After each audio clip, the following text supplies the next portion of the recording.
Hello বন্ধুরা, তো এটা স্যাটারডে সকালের ব্লগ। এটা তো আমার কাজ সব শেষ হয়ে গেছে। আপনাকে দেখাচ্ছি আপনাদেরকে আমার ব্যালকনিটা এখানে খালি করে দিয়েছি। কি হয়েছে না, আমার যতগুলো এখানে গাছ আছে তো বৃষ্টির জলে নষ্ট হয়ে যাচ্ছে আর কি। এত বৃষ্টি পড়ছে মানে কন্টিনিউ, তো এখানে আমি সরিয়ে মানে আমার সামনে নিয়ে এসেছি আর কি। আমার তো এখানে রেখে দিয়েছি। তো এখানে বৃষ্টি তো পড়বে না, গাছগুলো যে আমার লেবু গাছটা এত বড় হয়েছে, তো কষ্ট লাগে যদি বৃষ্টির জল নষ্ট হয়ে যায় আর কি। আর এখানে ওয়েদারটা দেখুন, মানে হঠাৎ করে রোদও দিচ্ছে, হঠাৎ বৃষ্টি দিচ্ছে, মানে এত খারাপ পড়ছে আর কি ওয়েদারটা। আর এখানে আমি আমার লাঞ্চ প্রিপেয়ার করে নিচ্ছি। এখানে ডালটা সম্বাস দেবো, আর এখানে আলু পেঁয়াজ কেটে রেখেছি, টমেটো মাছ দিয়ে করব, আর এখানে ভেন্ডি ভাজা করবো আর কি। এখানে আমি ডালটা সম্বাস দিয়ে দিচ্ছি আর কি। আর আমি না গার্ডেনিং করতে অ্যাকচুয়ালি ভীষণ ভালো পাই, কিন্তু এত ব্যস্ততার মধ্যে সব কিছু সামলিয়ে আমি মানে করতে পারি না। তো ভাবছি আর কি, তো কিছু সময় বের করে আমি আমার মানে ব্যালকনিটাকে একটু সুন্দর করে সাজাবো আর কি। আমি পট সব কিছু এনে রেখেছি, কিন্তু পারছি না করতে। তো ওয়েদার দেখে ভাবছি যেহেতু হাজব্যান্ডেরও মানে বন্ধ, তাহলে কেননা আমরা একটু চাটাই এনজয় করি। তো এখানে আমি চা বানিয়ে নিয়েছি রান্না করতে করতে, যে রান্না তো হয়নি, তো অল্প চাই খেয়ে নিই। তো এখানে আমার ভেন্ডি ভাজা করে নিচ্ছি। তো এত রেসপন্সিবিলিটি থাকে, এত কাজ থাকে। আমি বিয়ের আগে তো সত্যিই এত কিছু করতাম না। আমার ফ্যামিলি ওরা দেখেও মানে সারপ্রাইজ হয়ে যায় যে আমি এত মানে সাংসারিক মানে সব কিছু করতে পারছি আর কি।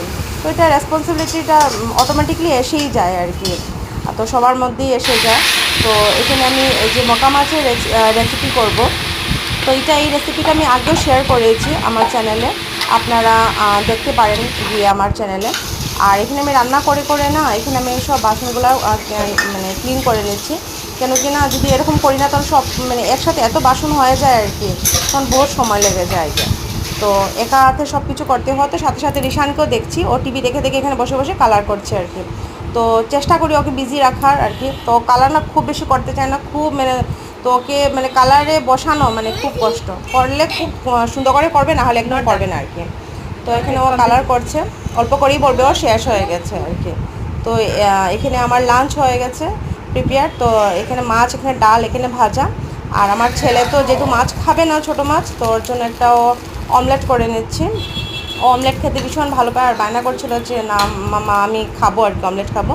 আর এই যে আমি রিশানের প্লেটটা রেডি করে নিচ্ছি, থালটা। রিশান না যখন থেকে মানে সলিড খাওয়া শুরু করেছে, ভাত খাচ্ছে ও যখন থেকে, ও খাসার থালি খাচ্ছে অন্নপ্রাশনের পর থেকে আর কি। তো খাসার থালি ওকে আমি খাওয়াই আর কি। আর ও মানে সবজি ওকে খাইয়ে দিই, আমি ভেন্ডি ভাজাও খেতে চায় না, নানা করবে কিন্তু আমি ওকে খাইয়ে দিই আর কি। যেহেতু সব খাওয়াটাই ভালো। তো আমার ব্লগটা কীরকম লেগেছে নিশ্চয়ই লাইক সাবস্ক্রাইব করবেন। আগামীতে যেন আরও ভালো ভালো ব্লগ দিতে পারি, চেষ্টা করতে পারি যেন, ঠিক আছে? সময় দিয়ে সব কিছু পারি না করি